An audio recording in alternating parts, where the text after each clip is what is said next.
नमस्कार, आप देख रहे हैं टीवी 27 न्यूज़ और मैं हूं आलोक द्विवेदी। 2024 के आम चुनाव की रणभेरी बजने वाली है और कल दोपहर 3 बजे चुनाव आयोग चुनाव की तारीखों का ऐलान करने वाला है।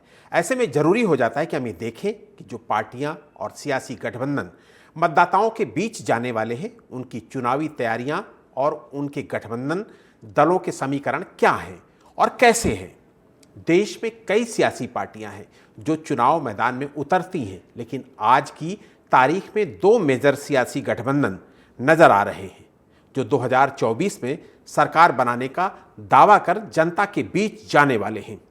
एक गठबंधन प्रधानमंत्री नरेंद्र मोदी की अगुवाई में एनडीए का है, जिसमें बीजेपी मेजर पार्ट है और हर प्रदेश में उनके साथ छोटे बड़े दल मौजूद हैं। इन पार्टियों में सीट बंटवारा तकरीबन तय हो चुका है और सभी घटक दलों ने तीसरी बार नरेंद्र मोदी को प्रधानमंत्री बनाने के लिए जनता की अदालत में जाने का ऐलान किया है। एनडीए गठबंधन इस चुनाव में अपनी जीत को लेकर इतना कॉन्फिडेंट है कि उसने अब की बार 400 पार यानी ऐतिहासिक जनादेश हासिल करने का नारा दिया है। दूसरी तरफ कांग्रेस और उसके सहयोगी दलों का इंडिया गठबंधन है जो अब भी पूरी तरह बनकर तैयार नहीं हो पाया है। बिहार से लेकर महाराष्ट्र और पश्चिमी बंगाल से लेकर केरल तक इंडिया गठबंधन में सीट बंटवारे को लेकर किचकिच मची हुई है। ममता बनर्जी ने बंगाल में सभी सीटों पर अपने उम्मीदवार उतार दिए हैं, तो पंजाब में आम आदमी पार्टी और कांग्रेस आमने सामने है। यहां आम आदमी पार्टी सभी लोकसभा सीटों पर अकेले चुनाव लड़ रही है। इसी तरह कम्युनिस्ट पार्टी देश के बाकी राज्यों में इंडिया गठबंधन के साथ रहना चाहती है, लेकिन अपनी सरकार वाले केरल में कम्युनिस्ट पार्टी का मुख्य मुकाबला ही कांग्रेस से होने वाला है। इसके अलावा यह भी तय नहीं हो पाया है कि इंडिया गठबंधन की अगुवाई कौन सा नेता करेगा। इंडिया गठबंधन के दल किस नेता को पीएम बनाने के लिए वोट मांगने जाएंगे। ऐसे में चुनाव की घोषणा होने की पूर्व संध्या पर आज का सबसे बड़ा मुद्दा है कि 2024 के लिए एनडीए तैयार है। विपक्ष में जारी तकरार, सेट हुआ मोदी का एजेंडा, सीट शेयरिंग पर विपक्ष फंसा। क्या हारी हुई लड़ाई लड़ रहा है इंडिया गठबंधन? इन तमाम विषयों पर आज हम उनके जवाब तलाशेंगे और हमारे साथ कई मेहमान जुड़ेंगे।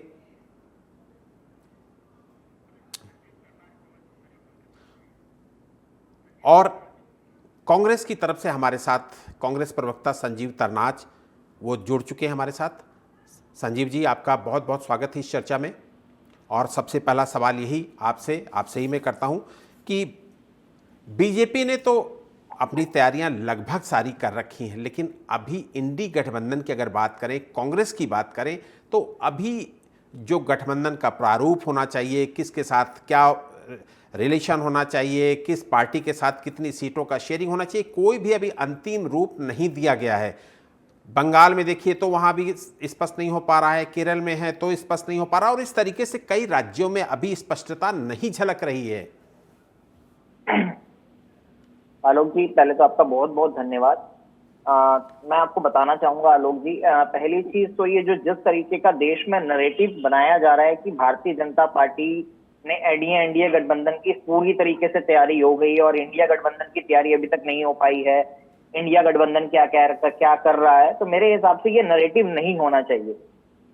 जब भी एक अलायंस बनता है तो एक कोऑर्डिनेशन कमेटी होती है, वो कोऑर्डिनेशन कमेटी बैठ करके तय करती है कि किन किन राज्यों में साथ मिलकर के चुनाव लड़ा जाएगा और किन किन राज्यों में अलग अलग तरीके से चुनाव लड़ा जाएगा।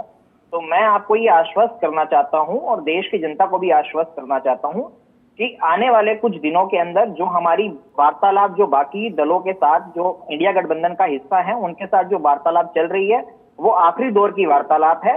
और जैसे ही कल इलेक्शन कमीशन अपनी चुनावों का कि कितने चरणों के अंदर चुनाव किए जाएंगे उनके बारे में डिसाइड करेगा, तो उसके बाद आएंगे जब आप देखेंगे कि जब नामांकन की डेट आएगी तो धीरे धीरे करते करते सारे के सारे कैंडिडेट का ऐलान कर दिया जाएगा। तो ऐसा कहना बिल्कुल गलत है कि एनडीए ने पूरी तैयारी कर ली है और इंडिया गठबंधन अभी तक तैयारी नहीं कर पाया है कि कैसे चुनाव लड़ना है कैसे नहीं लड़ना। तो इस तरीके का नैरेटिव मेरे हिसाब से नहीं होना चाहिए, क्योंकि एक बड़ा गलत मैसेज लेकर के जाता है लोगों के और वोटरों के दिमाग के अंदर कि जो विपक्षी पार्टियां वो कुछ कर ही नहीं रही हैं और जो सत्ताधारी पार्टी है वो बहुत कुछ कर रही है। तो इस तरीके का नैरेटिव मेरे हिसाब से आलोक जी नहीं होना चाहिए। संजीव जी, एक तरफ पूरी सेना तैयार है, वो बिल्कुल युद्ध के लिए तैयार है, और एक तरफ सेना ये कह रही है कि अभी हम तैयार हो जाएंगे, अभी हमारी बातचीत चल रही है, अभी हम सब ठीक कर लेंगे और अभी हम लड़ाई लड़ने के लिए बिल्कुल तैयार होने जा रहे हैं। ये आलोक जी, ये नरेटिव है कि भारतीय जनता पार्टी का जो एनडीए अलायंस है वो पूरे तरीके से तैयार है। मैंने वही आपको शुरुआत में बोला कि एक नरेटिव पूरे देश के अंदर भुनाया जा रहा है कि विपक्षी पार्टियां तैयार नहीं है। अगर हमने अभी तक अपने कैंडिडेट डिक्लेयर नहीं करे हैं तो इसका मतलब ये नहीं है कि इंडिया गठबंधन की तैयारी नहीं हुई है। तो अगर भारतीय जनता पार्टी ने कैंडिडेट डिक्लेयर कर दिए तो इसका मतलब ये नहीं है कि उनकी तैयारी पूरी है।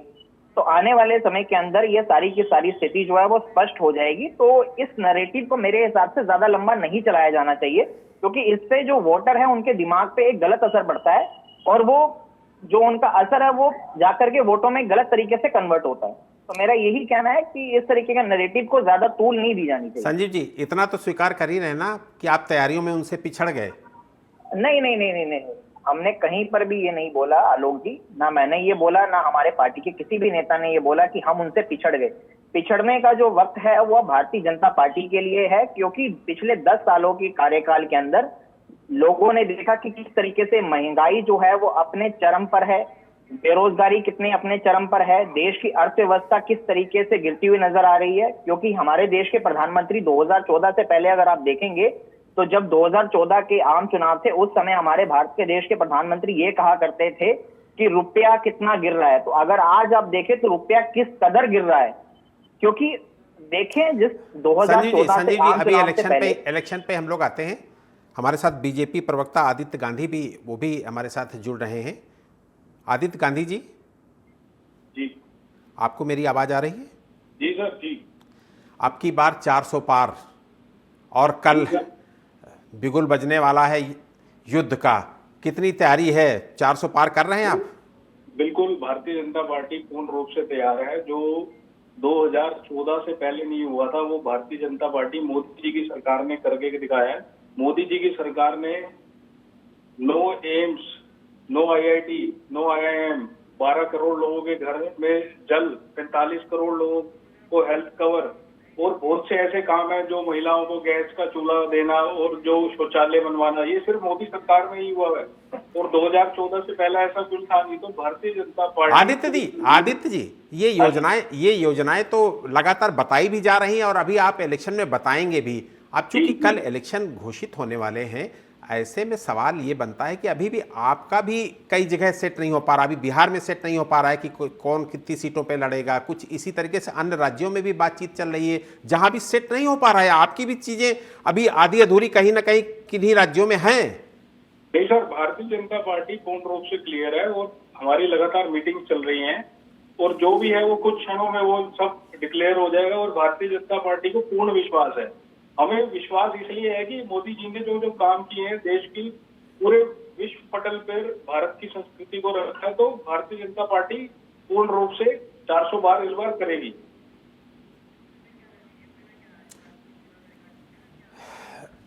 आदित्य जी, उत्तर प्रदेश में आपने 14 में भी बहुत अच्छा परफॉर्म किया, 19 में भी बहुत अच्छा परफॉर्म किया। इस बार आपकी तगड़ी घेराबंदी की गई है। क्या लगता है इस बार उत्तर प्रदेश की क्या स्थिति रहने वाली है? सर, उत्तर प्रदेश में भी इस बार सीटें बढ़ेंगी और योगी जी के नेतृत्व में जो लगातार काम हुए हैं, जो पहले वहां पे क्राइम था वो आप पहले से कंपेयर करो बहुत कम है। और जो लोगों को लगातार वहां पे जो सर कह रहे थे कि वहां पे इंडिया मतलब भारत में अर्थव्यवस्था में बहुत फर्क पड़ा है। भारत की अर्थव्यवस्था लगातार प्रगति कर रही है और विश्व में भारत का एक नाम बढ़ रहा है। तो उत्तर प्रदेश का उसमें बहुत बड़ा योगदान है और योगी जी के नेतृत्व में उत्तर प्रदेश उत्तम प्रदेश बन चुका है, इसमें कोई दो राय नहीं है। हम राजनीतिक विश्लेषक हमारे साथ पुरुषोत्तम गांधी जी भी जुड़ गए। पुरुषोत्तम जी, आपका बहुत बहुत स्वागत है इस चर्चा में शामिल होने के लिए। पुरुषोत्तम जी, हम लोगों ने देखा कि इंडी गठबंधन भी अभी फाइनली अपनी तैयारी में नहीं दिख रहा है और पिछले कई चुनाव में हम लोगों ने गठबंधन देखे लेकिन कहीं भी कामयाबी नहीं देखने को मिली। कई बार हम लोगों ने देखा कि अखिलेश राहुल एक साथ घूमे भी, 2 लड़के, फिर उसके बाद प्रियंका जी भी निकली, उन्होंने कहा लड़की लड़ सकती है, तमाम सारे स्लोगन्स दिए गए लेकिन कहीं भी कामयाबी नहीं मिली। इस बार आपको क्या लगता है, क्या स्थिति बनने वाली है? कल चुनाव घोषित हो जाएंगे, क्या देश में होने वाला है? आलोक जी, स्थिति ये है कि विपरीत विचारधारा के लोग एक मंच पर आने की कोशिश करते हैं, लेकिन उनके मन में एक दूसरे के प्रति सदैव खटास की भावना होती है, एक दूसरे के प्रति कभी एकजुटता नहीं होती है। ये उनके पराजय का परिणाम होता है। दूसरी बात ये कि आज का जन्म कांग्रेस का विरोध हुआ है।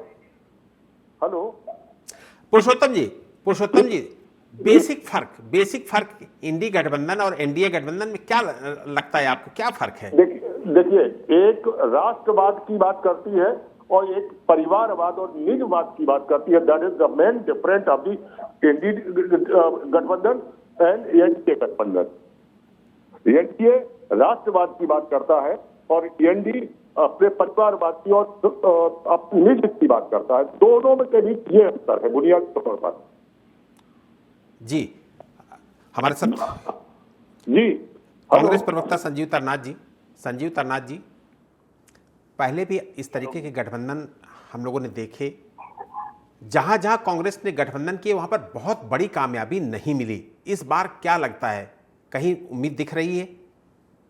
देखिए, उम्मीद जो है वो दिख रही है, क्योंकि मैं आपको बताना चाहता हूं कि जिस तरीके से भारतीय जनता पार्टी के प्रवक्ता ने बोला कि हर साल एक नया आईआईटी, एक नया आईआईएम बन रहा है, तो मैं बताना चाहूंगा कि इन्हीं के यूनियन मिनिस्टर ऑफ स्टेट हैं सुभाष सरकार जी, जिन्होंने राज्यसभा के अंदर ये जानकारी दी थी कि पिछले 5 सालों के अंदर ना कोई नया आईआईटी खुला, ना कोई नया आईआईएम बना।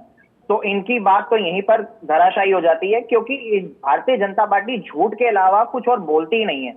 अब मैं थोड़े आंकड़ों पे आना चाहूंगा आलोक जी। देखिए, यूपीए सरकार के समय जो जीडीपी ग्रोथ रेट था वो 7.5% था, और एनडीए सरकार आंकड़े संजीव जी, ये आंकड़े तो हम लोग लगातार चर्चा कर ही रहे हैं, आपसे भी कई बार चर्चा हुई आंकड़े की। हम लोग आज चुनाव पर चर्चा कर रहे हैं, इसलिए चुनाव से रिलेटेड ही चीज़ों पर चर्चा करेंगे। हम ये जानना चाहते हैं कि जो अभी तक तमाम सारे जो सर्वे आए उसमें से नॉर्थ में तो लगता है कि आप कहीं ना कहीं आपकी प्रेजेंस दिख रही है नॉर्थ स्टेट्स में, लेकिन साउथ स्टेट्स में आज भी आप संघर्ष कर रहे हैं वहां पर साउथ स्टेट्स में, जबकि कांग्रेस का हमेशा बोलबाला होता रहा। लेकिन इस बार 2024 के जो सर्वे आ रहे हैं उसमें आप बहुत अच्छा परफॉर्म नहीं कर रहे हैं। देखिए आलोक जी, ये आपको भी पता है कि सर्वे कितने सटीक होते हैं, कितने सटीक नहीं होते हैं, और कई बार जो सर्वे के अंदर चीजें दिखाई जाती हैं और बाकी चीजों में जमीन आसमान का फर्क होता है। तो अभी सर्वे के हिसाब से जाना और बाकी चीजों के हिसाब से जाना मेरे हिसाब से वो जल्दबाजी है। आने वाले समय के अंदर देखेंगे, इस बार जो इंडिया गठबंधन है वो अपनी सरकार बनाएगा, और जो भारत देश की जनता है, जो जनादेश है, वो कांग्रेस को सत्ता में दोबारा वापस लेकर के आएगा और भारतीय जनता पार्टी के जो 10 साल हैं उनके कामों को नकार देगा। आदित्य जी, आपने बात सुनी संजीव जी की, ये भी लगे हुए हैं, ये भी दावा कर रहे हैं कि सरकार इनकी बनेगी। आपके नारे का क्या होगा अब की बार 400 पार? जो लोगों को ठगने का काम किया कांग्रेस की सरकार, जो कह रही है कि इस बार आएंगे, इन्होंने 75 सालों में इतने एयरपोर्ट नहीं बनाए होंगे जितने मोदी जी ने 10 सालों में बना के भारत को दिए हैं। और भारत को एक बहुत आगे बढ़ाने का काम ये भारतीय जनता पार्टी की सरकार ने किया है, और कांग्रेस तो हमेशा से सिर्फ झूठ और मक्कारी का काम करती है। और भारतीय जनता पार्टी एक ऐसी सरकार है जिसने हमेशा देश की प्रगति और राष्ट्रवाद की बात करी है। इस चुनाव में क्या रहने वाला है? इस चुनाव में क्या मुद्दा रहेगा? राम मुद्दा रहेगा? इस चुनाव में लोग विकास का मुद्दा रहेगा, या राम मंदिर, या 370, या तमाम सारे जो और इश्यूज हैं? सर, राम मंदिर और ये सब चीजें तो हैं, ये मोदी जी ने बहुत काम किए हैं, कोई कामों की गिनती नहीं है। 12 एम्स बनाए, ठीक है, 45 करोड़ लोगों को हेल्थ कवर दिया, 370 धारा हटाई, उसके बावजूद भी बहुत सारे ऐसे काम हैं जो जिनकी लिस्ट बहुत बड़ी है, और जिसी के बेस पे जो राष्ट्रवाद का काम करती है वो भारतीय जनता पार्टी करती है, और लोग पूर्ण रूप से समर्थन करेंगे। और इस बार कोई दो राय नहीं है कि अब की बार 400 पार का नारा जो हमारा है वो बिल्कुल ही पूर्ण रूप से विश्वास है हमें सबको कि इस बार 400 पार होगा ही होगा। जी पुरुषोत्तम जी, आज अभी कल इलेक्शन घोषित हो जाएंगे। पुरुषोत्तम जी, आपको आवाज आ रही मेरी? हाँ, आ रही है। पुरुषोत्तम जी, कल चुनाव घोषित होने वाले हैं। इस बार अभी पिछले 1 महीने की स्थितियां देखें तो हम लोग लगातार ये देख रहे हैं कि मोदी का परिवार वर्सेस परिवारवाद, इसी पर लड़ाइयां चल रही हैं। परिवारवाद का आरोप मोदी जी की तरफ से लगाया जाता है, बीजेपी की तरफ से लगाया जाता है, और उसके जवाब में मोदी का परिवार। तो क्या लगता है इस चुनाव में मोदी का परिवार भारी रहेगा या परिवारवाद का जो मुद्दा है कौन किस पे भारी रहेगा? मोदी का जो परिवार है वो राष्ट्र है, और राष्ट्रवाद सदैव परिवारवाद पर भारी रहा है, सदैव। आप याद करिए 1967 में जब इंदिरा जी नाराज हो गई थी, के कामराज ने साउथ में कांग्रेस को जिताने का काम किया था। अब की बार मोदी की कार्यशैली साउथ में जिताने का काम करेगी बीजेपी को। नॉर्थ में तो आप स्ट्रांग नहीं है, लेकिन साउथ में जो काम किया जा रहा है वो कार्य मोदी की वर्चस्व को स्थापित करने में महत्वपूर्ण भूमिका अदा करता है। पुरुषोत्तम जी, 400 पार का जो नारा है उसमें कहीं कोई लगता है कमजोरी है या 400 पार हो रहे हैं? आलोक जी, एक बात कह देता हूं, बीजेपी कर्मशीलता और संघ के अनुसांगिक संगठन जब तक तैयारी नहीं कर लेते हैं तब तक घोषणा नहीं करते हैं।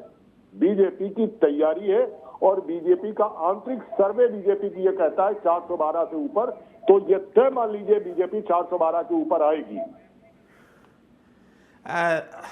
देखिए पुरुषोत्तम जी, निश्चित रूप से बीजेपी की तैयारी है, लेकिन कई जगह जैसे अभी हम लोगों ने देखा 2 दिन पहले हरियाणा की स्थिति, वहाँ पर सीएम बदलना पड़ा इनको, वहाँ पर गठबंधन के दल अलग हुए इनसे, जेजेपी अलग हुई, इस तरीके से कई जगह अभी ये स्थितियां बनी। कहीं ये जो 400 पार का नारा है कहीं बैकफायर तो नहीं करेगा?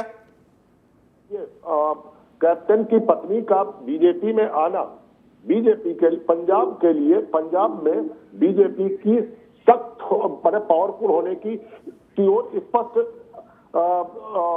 इंगित करता है, स्पष्ट तौर पर बता रहा है कि हम बीजेपी वहां पावरफुल हो रही है।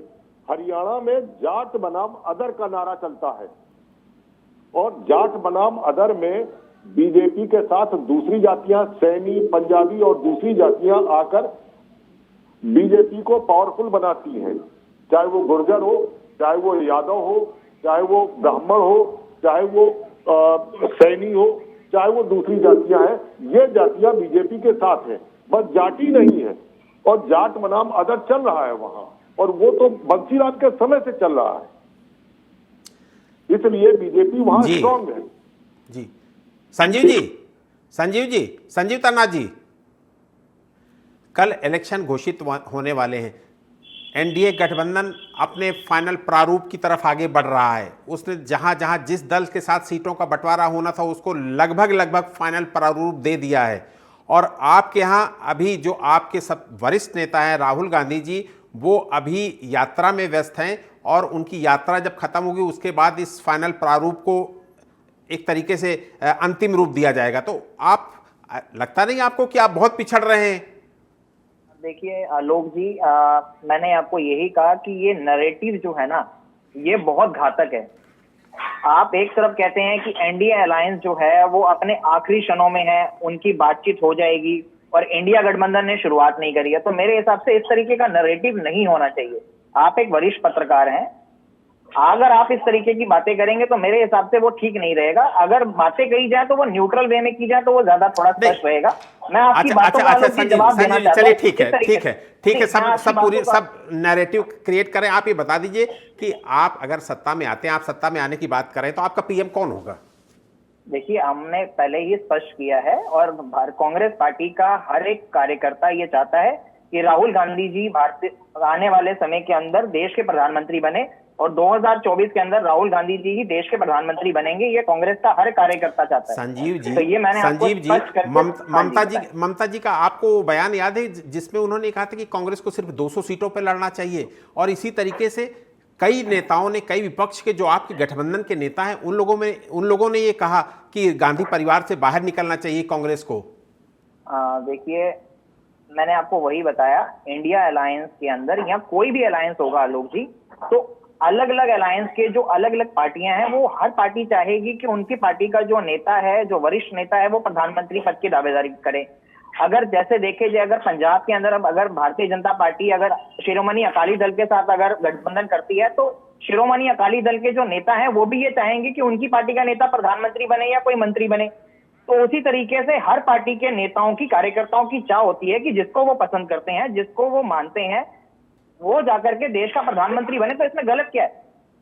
लेकिन आपके सहयोगी अगर दल भारतीय जनता अभी पार्टी कोई के लोग चाहते हैं, अगर भारतीय जनता पार्टी के कार्यकर्ता चाहते हैं कि नरेंद्र मोदी जी तीसरी बार भी भारत के प्रधानमंत्री बने, तो उसमें अगर कांग्रेस के कार्यकर्ता ये वहां सोचते हैं आम कि राहुल सहमति गांधी है जी भारतीय, संजीव जी, यही तो मैं आपको समझाना चाहता हूं कि वहां पर आम सहमति है, वहां आम सहमति है संपूर्ण एनडीए यहाँ में तो जो कांग्रेस 39 पार्टी के पार्टियां अंदर हैं, कहां से बयान आए 39 आलोक पार्टियां जी? जो हैं एनडीए में, उनमें सब में आम सहमति है और वो सब एक किसने स्वर से कहा कहते हैं कि आलोक जी? प्रधानमंत्री सिर्फ और सिर्फ नरेंद्र मोदी। आपके यहाँ वो ये नहीं सिर्फ है, और सिर्फ आपके यहाँ भी नरेटिव 27-28 है। पार्टियों का जो गठबंधन है वहां आलोक पर जी, एक सहमति नहीं है।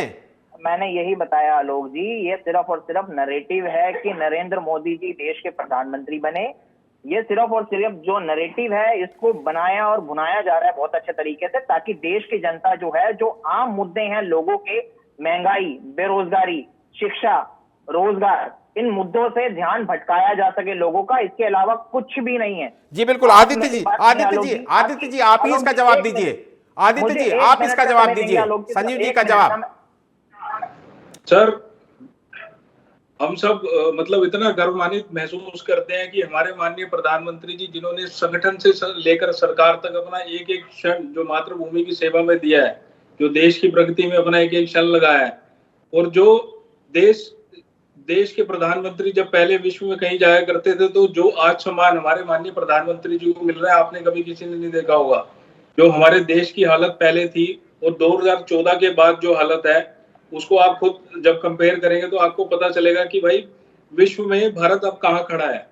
जब देश का कोई मतलब हमारे देश का बच्चा अगर बाहर पढ़ने जाता है, तो कुछ जैसे बाहर पीछे अटैक्स हुए, जब जिसके हमारे भारत के छात्रों के पास हिंदुस्तान का झंडा था, तो दूसरे देश के लोगों ने उस झंडे को लेकर भी अपने आप को बचाने की कोशिश करी, और वो इंडिया में भारत की सिर्फ प्रधानमंत्री जी की छवि की वजह से ही वो वहां से बच के आए। और पुरुषोत्तम जी, आपने दोनों की बात सुनी, संजीव तरनाथ जी की भी बात सुनी, आदित्य गांधी जी की भी बात सुनी। अब आपका फाइनल कमेंट क्या लगता है देखिए 2024 इलेक्शन को लेकर? दो बहुत स्पष्ट बात यह है कि 2024 में बीजेपी 412 के आसपास पहुंच रही है। रही बात ये कि कभी भी पराजित योद्धा भी कभी स्वीकार नहीं करता है कि मैंने पराजय स्वीकार कर ली है और मैं पराजित हुआ हूं। कांग्रेस की ये स्थिति है। कांग्रेस मध्य प्रदेश में पराजित हुई, राजस्थान में पराजित हुई, उत्तरांचल में पराजित, उत्तराखंड में पराजित हुई, कहां नहीं पराजित हुई। इसके बाद भी ये कहते हैं कि मैं जीत रहा हूं। भैया कहां जीत रहे हो? उत्तर प्रदेश में स्थिति अच्छी है नहीं। उत्तर प्रदेश में बाबा के कारण योगी आदित्यनाथ की स्थितियां इतनी स्ट्रांग है कि मुझे तो ये लगता है कि 2-4 सीटें छोड़कर बाकी बीजेपी के पक्ष में है। यही स्थिति 29 सीटों को लेकर मध्य प्रदेश में है, यही स्थिति महाराष्ट्र में है, यही स्थिति दूसरे राज्यों में है। तो ये मुझे बता दें जीत कहां से रही है? इंडिया गठबंधन कहां से जीत रहा है? मुझे तो नहीं लग रहा है। जी आदित्य जी कुछ कहना चाह रहे हैं आप? आदित्य जी कुछ कहना चाह रहे हैं? बिल्कुल सहमत हूं कि इस बार मोदी सरकार 400 पार, ये हमारा नारा है, और ये मतलब पूरे रूप से सफल होगा। और हम भारतीय जनता पार्टी इसके लिए पूर्ण रूप से तैयार है, और उन्होंने अपनी नीतियां बना चुकी है, लगातार मीटिंग्स हो रही है। कल जैसे संजीव तरनाथ जी, आपको भी 10 सेकेंड। आलोक जी, मेरा यही कहना है कि हमारे जो राजनीतिक विशेषज्ञ जो बैठे हुए हैं, मेरे हिसाब से इनको जब भी ये डिबेट में बैठे तो इनको बड़ी न्यूट्रल बातें करनी चाहिए। सिर्फ एक पार्टी के बारे में उनकी जी हजूरी करते हुए उनके ही पक्ष में सारी बातें बोल देनी चाहिए, वो मेरे हिसाब से गलत है। क्योंकि अगर आप पत्रकार हैं तो आपको न्यूट्रल रहना चाहिए। आपको कभी भी किसी पार्टी कम है हमारे साथ। आपकी राय के लिए धन्यवाद, लेकिन वक्त कम है हम लोगों के पास, इसलिए आपका हम धन्यवाद करना चाहेंगे। पुरुषोत्तम गांधी जी, पुरुषोत्तम भदौरिया जी, आपका बहुत बहुत धन्यवाद, आप हमारे साथ चर्चा में शामिल हुए। और इसी तरीके से आदित्य गांधी जी बीजेपी के प्रवक्ता के रूप में हमारे साथ शामिल हुए, आपका भी बहुत बहुत धन्यवाद, बहुत बहुत शुक्रिया। और संजीव तरनाथ जी, कांग्रेस प्रवक्ता के रूप में आप हमारे साथ शामिल हुए, आपका भी बहुत बहुत धन्यवाद। प्रधानमंत्री नरेंद्र मोदी की आंधी में विपक्षी इस समय एक तरीके से बह से गए हैं। और कल चूंकि चुनाव की घोषणा होने वाली है और प्रधानमंत्री नरेंद्र मोदी के आने में, जैसा कि मैं बता रहा हूं कि विपक्षी दल और उनका गठबंधन ना तो 2014 के आम चुनाव में टिक पाया था, और 2019 की बात करें तो वही वहां 2019 में भी हम लोगों ने यही स्थितियां देखी, उस चुनाव में भी कोई नहीं टिक पाया। आज चुनाव की पूर्व बेला पर, चुनाव कल चूंकि घोषित होना है, पूर्व बेला पर धरातल पर जो माहौल दिख रहा है उसे देखते हुए 2024 में भी विपक्ष की राह मुश्किल ही दिख रही है। बहरहाल ये राजनीति है और इसमें कोई भविष्यवाणी करना खतरे से खाली नहीं, इसलिए कोशिश करने में कोई हर्ज नहीं। खबरों का सिलसिला यूं ही जारी रहेगा। आप देश और दुनिया की बड़ी खबरों के लिए देखते रहिए TV 27 न्यूज़।